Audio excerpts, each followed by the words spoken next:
Hi, this is Liz. And this is Kim. Thanks for joining us for episode 22 of Keep Up with Liz and Kim. This is the last episode of season 1. How in the world have we been doing this for a year?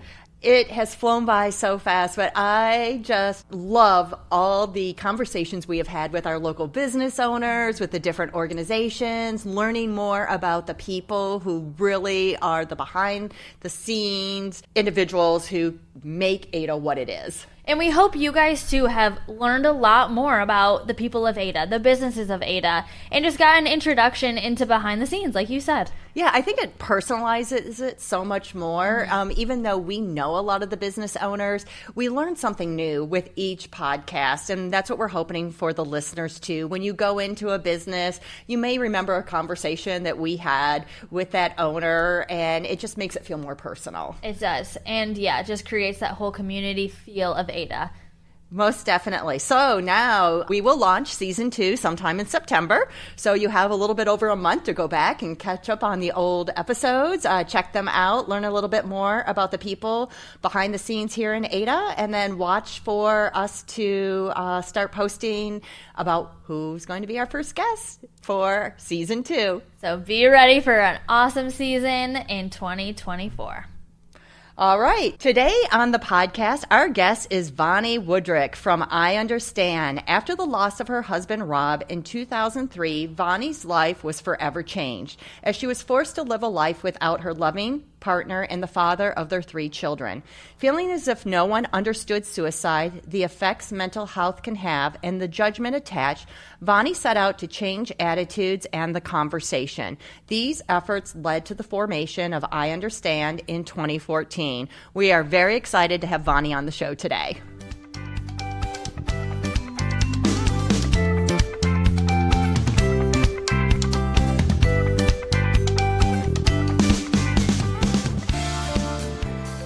All right, we are super excited to have Vonnie here with us. Vonnie, we always joke the hardest question at the beginning is just tell us a little bit about yourself and I Understand.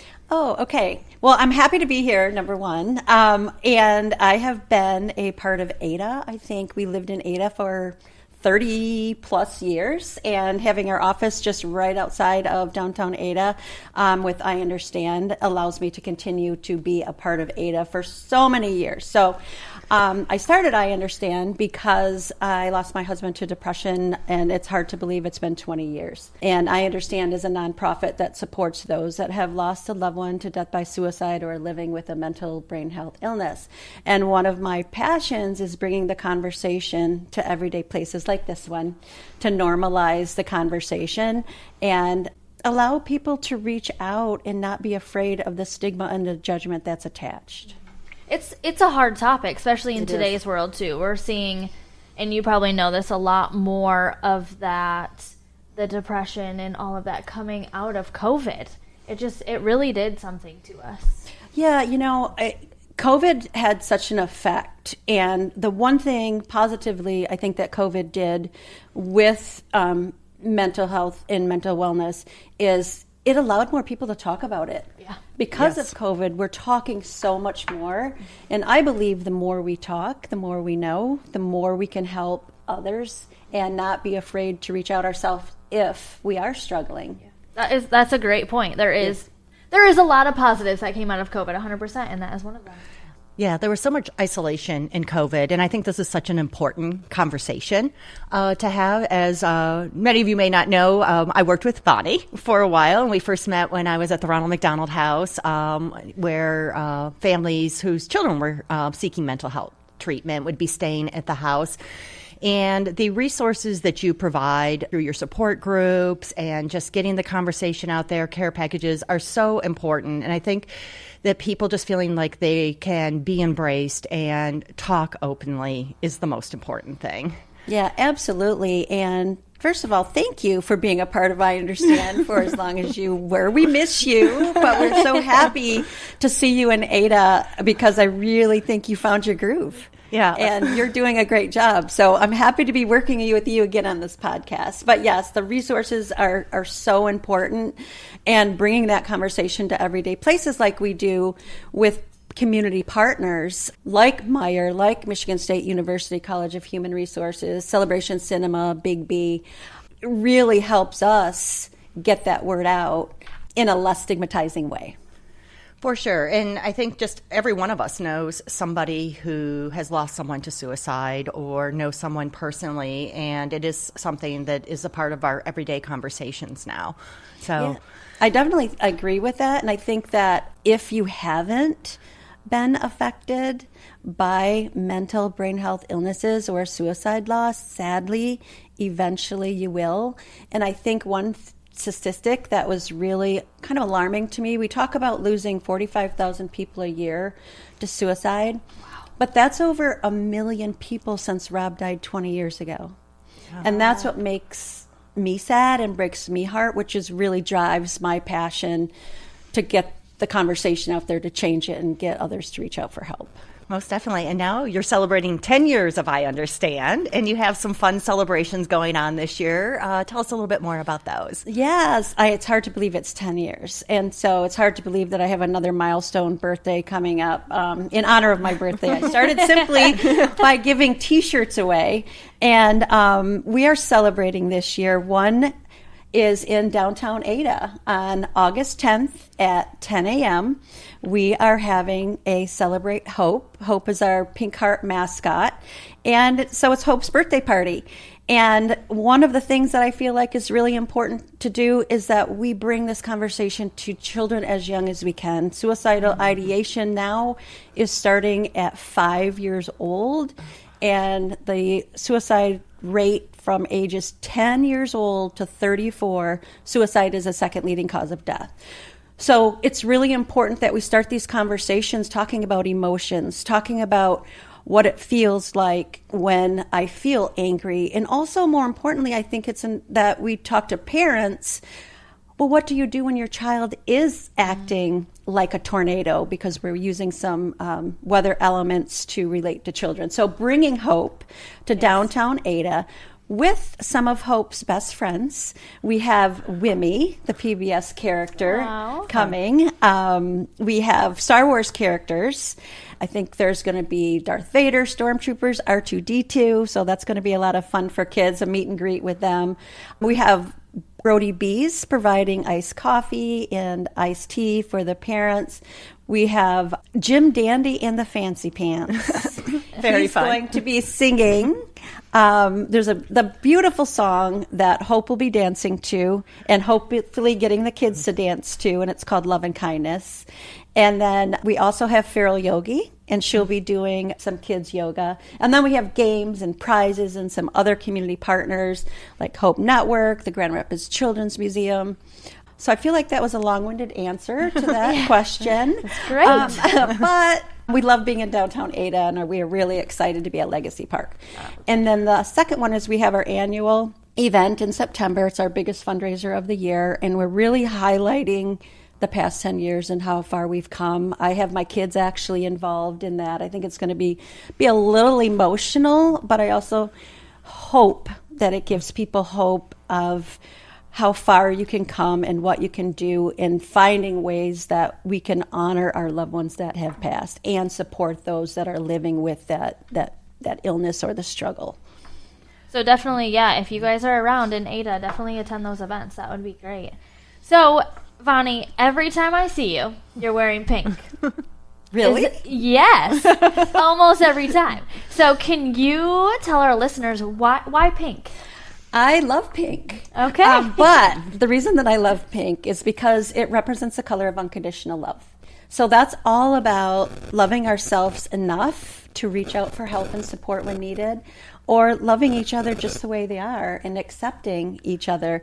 But sometimes I do wear blue, and it really shocks people because I also want to remind people that sometimes we feel blue and things aren't always happy, and we have to be able to, when we're feeling that blue, is to reach out for help and know that help is available 24/7 simply by calling or texting 988. So that all makes sense why Yes. you wear pink all the time and blue, which I absolutely love it. And I think, too, you just brought up a really good point that on social media, right? Social media is a hot topic when it comes to, like, mental health. Is on social media, life is perfect for everybody. And that is not true, right? That is absolutely not true. Yes. So you wear pink all the time, but when you wear blue, you're stating the fact that, like, it's not always happy. You know, everybody has their ups and downs, and that's a great way through color. Yeah. It's to showcase that. And I think a lot of these 20s and 30-year-olds, it's hard to understand that Instagram life is not real life. That is absolutely true. Yeah. Right. In fact, Instagram and social media cause a lot of issues and a lot of sadness and a lot of depression.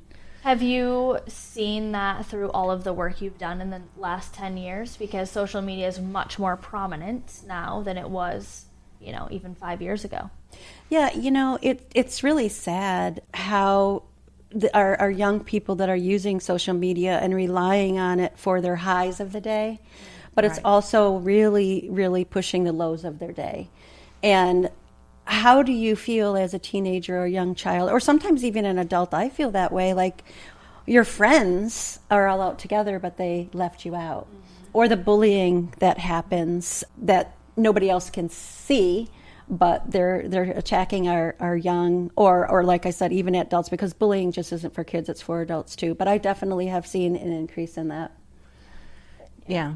It's tough because it's 24/7, and I know there are some school systems now doing cell phone free zones where the kids do not have their cell phones all day. And at first, the kids have a hard time adapting, but then when they interview them a month later, they say that they're so much happier at school because they're engaged with their friends and they're not looking at their phones all day, and they're not worrying about every time it beeps that there's a notification and who's saying what and who's doing what. So I think it does give us pause to all step back and think about how social media, it's wonderful for us to promote our events and to stay connected. However, we have to look at how it's affecting youth especially. Yep, that is a really good point. Yes. Yeah, and I even read, and I don't know the number or the statistic, but the amount of times we touch our phone a day, and the statistic was insane. But then when you start looking at yourself, and like I'm in the marketing world, so yes, like notifications and different accounts and all that, it's crazy. And it is crazy. And I think it's like really rude. Like we could be sitting here having a conversation, and then all of a sudden the Apple Watch goes off and everybody's looking at their app, and I'm like, did you even hear what I said? Yeah. Right. You know, so it's somewhat of a disrespect to the person that's in front of you or next to you. Like whoever or whatever is coming in on my phone is more important than you. Yeah. And that's a great statement for all of us to pay attention to that, because I know I'm guilty of it 100%. Just what's going on in my day-to-day life. And right. Yeah, we have to remind ourselves to be in the moment and to really be intentional when we're talking to other people about listening and being truly fully there in the conversation. So, yeah. So what have been some of your biggest challenges you've faced in running a nonprofit? Well, where do I start? No, I feel like I have been so fortunate to have the support that I have given, that I have had. Mm-hmm. And I feel like it's because we talk about the lived experience and what it's like. We're not using a lot of statistics. We're really talking about how I felt, and you felt that same way. But I think the biggest challenge isn't really about necessarily running the nonprofit. The biggest challenge for me is the emotions that come out of some of the work that I do, because it's every day. And it could be a lot of people just wanting to talk, people giving my phone number out saying, will you help this person? That has been the most difficult challenge for me, because I don't want to say no. And I want to be able to help and support if I can. Yeah. But I'm not a therapist. I'm a life coach, but I'm not a therapist. And there's other people that I need to guide them to. But I could be stuck on the phone for 2 or 3 hours just making sure somebody's safe. And so setting up boundaries has been really difficult, and probably the most challenging thing that I do in my day-to-day. Well, and you're mentally taking on those emotions as well. It's hard to not do that in the field that you're in. So yeah, well, it's triggering. Yeah. It could be triggering for my husband has been gone for 20 years, and it's really hard to believe that. But at 20 years later, I can still be triggered by a comment, a statement, a song. I'm triggered just by my children when they get married, when they graduated. There's all of these moments that other people are sharing as a whole family, and we have a hole in our heart. So when somebody else is experiencing that, I feel those same emotions, like not for me, but for them, because I know exactly what they're feeling. And for me, that can be very emotional. And how do you handle that? Like for any other mom, grandma, anything, father that's out there and is dealing with that kind of stuff, how do you handle that, those triggering moments? I cry. You do? You know, I mean, you have to cry, you have to get it out, you have to have your person that you can go to, but you need to find what works for you. I need to find quiet moments. Like one of them, I find so much peace at Roselle Park because that's where Rob's memorial is. I can go to Roselle Park and walk, and I can look silly because I talk. And people can probably say, who is she talking to? But I talk and walk, and I feel comfort. I feel I might see a red-tailed hawk. I might see an eagle. And that brings me peace, and that brings me comfort. But I also think there's things I tap. There's something called tapping. It's the emotional freedom technique. And I usually have my pink, where was red coming from? my pink heart stress ball with me. And oftentimes during an interview like this, I'll have my stress ball and I'll just be like squeezing it. So it really is individually finding what that is. But get out and do something and find something, because if you don't, you can get swallowed up in those negative or hard emotions. Yes, most definitely. I think it's important to find what works for you and where you can find comfort and support. And so at this point, I want to bring up, you did write a book, and that a lot of people have valued because you very openly and candidly shared your story in that book. And a lot of people have found it a wonderful resource. And now you are going to be publishing a second book, and it's something we had talked about a lot. It's the power of sharing. Yeah. And I think that when people can, peel back and just really share their story, it is extremely powerful. So do you want to talk about that a little bit? Yeah. Well, my first book I'm really proud of because it is in 52 units of the Michigan Sheriff's Association with 574 advocates. And that means a lot to me because my story and what I went through and how I got through is helping others that have gone through a very similar loss. And so through my 10 years at I Understand, I have heard so many stories, and not everybody has a platform to share. And I wanted to give people that inspired me through their story that opportunity to share their story. And so there's 22 different people with different stories that I love. And watching them being able to have this platform to share, so often there's people that don't know, like, I was an alcoholic. I lost my dad to suicide.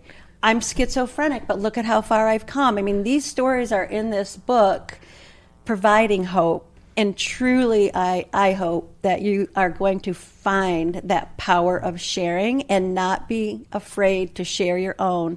Because once you do, it like releases you from this prison that has held you captive. Yes.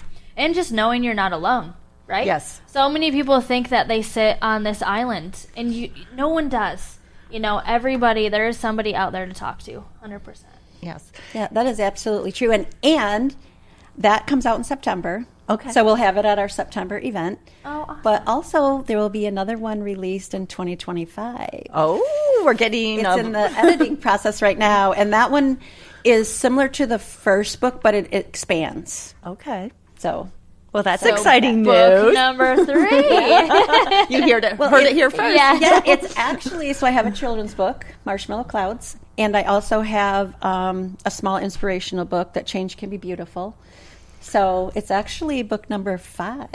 Wow. Look at you go. Well, I'm just grateful that some people, if one person finds it helpful, then it has been worth it. Yeah. But yeah, it is allowing me to get the story and share other people's story to truly make a difference, I hope. Most definitely. Excellent. All right, we're going to shift gears here a little bit. So I know you've spent time in Ada. Mm-hmm. If you were to spend your perfect Saturday outside of your event here in Ada, what would you do? Well, there's so many things that I love about Ada. And just being a part of it for so many years has been such a privilege, and to have known so many people. I don't even want to pick like one or two of what I would do. So let's just say, okay, so my week in Ada, I'll go for a walk at Roselle Park. There you go. A quick lunch is at Fruition. A lunch, my favorite place for lunch is Ada Grill, because I have a history with Ada Grill too, and I love their sandwiches and salads. Yes. A breakfast meeting would be at Mud Penny. Of course, I get my hair done, and I do a little bit of shopping at the James Salon. I have 2 grandbabies, so Tiptoes is always fun. Zayton, Tarana's on our board. Have enjoyed Zayton for so many years. So on a perfect Saturday, it would be so hard to choose. I love it. So I'll just go, throughout the week to all of these places. There you go. Sounds pretty great. I know it is great, and I know that I'm missing some, but because we can't forget the library. Right. I mean, my little granddaughter comes to story time every week. So there's a lot of things that we truly do love about Ada. This was a wonderful conversation, and I really think people are going to feel connected to you.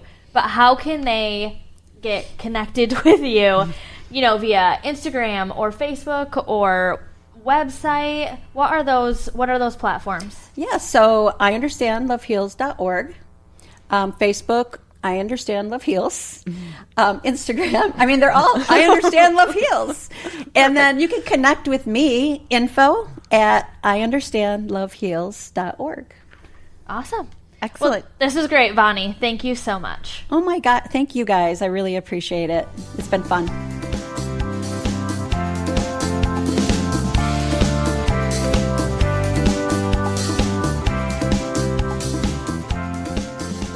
Well, that was a wonderful interview with Vonnie. Of course, always a hard topic, but something that we need to start talking about, and I think it was great that we started here. Mental health awareness is so important, and the conversations around it. And I think always one of the most shocking things to me is how suicide ideation keeps happening with younger and younger children. So it's just a great reminder that it's important to talk about feelings. It's important to let kids express themselves and to have these conversations. Most definitely. And if you want to connect with Vonnie, again, make sure you listen to that, where she gave all of her information on, Facebook, Instagram, website, all of that. And she will be a wonderful resource if you are going through any of that. And they do a lot out in the community. They are at the Ada's Farmers Market every Tuesday. Stop by their booth or join in on one of their many events. Well, Kim, should we jump into the Fast Five? Let's do it. All right. Number 1, Community Day for Ada Hotel. We touched on it on our last podcast, but it is August 20th at 10:30. Join us. Come hear from the people behind the scenes of the Ada Hotel. Get a tour by AHC, who will be running the hotel, and really experience the hotel via the community. Yes, and looking forward towards the fall, this is one I'm excited about. Explore the history of the fur trade that took place in Ada 200 years ago. History comes alive as you experience the camp and the traders there. Interact with the descendants of Rix Robinson, who took over Ada's trading post in 1821. This event is September 13th and 14th at the Ada History Center, and you can find more information on their website. Number 3, the Tent and Sidewalk Sale, happening on August 23rd and 24th. The biggest sales of the season from all of your favorite retail stores. Don't miss it. There'll be some sales in the stores, on the sidewalks, some in the parking lot, so definitely come down August 23rd, 24th, 10 a.m. to 6 p.m. on both of those days and enjoy the biggest sales of the season. Yes, the best deals of the year. Do not miss it.